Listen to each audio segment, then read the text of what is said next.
Hey everybody, welcome back to another episode of Dental Momentum powered by Duckett Ladd Dental CPAs and Advisors. Jared Duckett back at you with another video to help you get better. Today, guys, we're going to stay on the hygiene theme. Last episode, we talked about what does that hygiene department need to look like?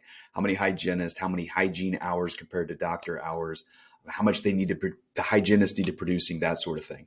Here, I want to dive into the how, right? How are they going to produce those numbers that we talked about last episode, right? And it's really three things, okay? So first off, how many new patients need to be coming in the door? So there have to be new patients coming in, keep that hygiene department churning because you're going to lose some out the bottom, right? So how many new patients are coming in? How are you getting them reappointed, the existing patients and new patients? And then number three, what are they working on? Really, so quick hitter here, three things you need to be tracking in your hygiene department, amongst another things, but the three most important. All right, number one, how many new patients a month per hygienist? You need to probably have anywhere from 25 to 30 new patients a month. Some people think lower, maybe 20. Anywhere from 25 to 30 is kind of my call on every new patient per hygienist, if that makes sense. 25 to 30 per hygienist a month, okay?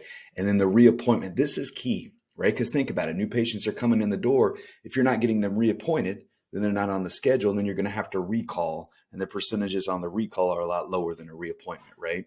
So the metric on the reappointment that we track with our clients is try to get 80% plus, right? If they come in, they're a new patient, existing patient, get them back on the calendar, reappointed right when they're on that seat. 80% plus. The really, really good practices, higher producing practices are up to 90% on the reappointment. All right. And the third thing is what type of production, it's hygiene production, but what type of production are they doing?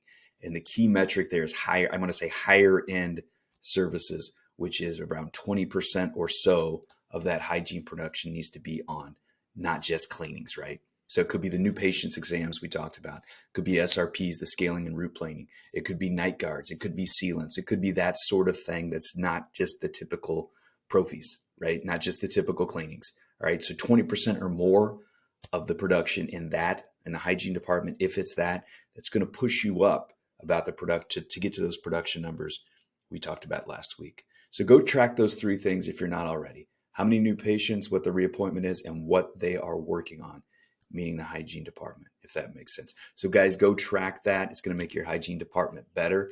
You guys have a great week. We'll talk to you guys soon. Keep getting better. We'll see you.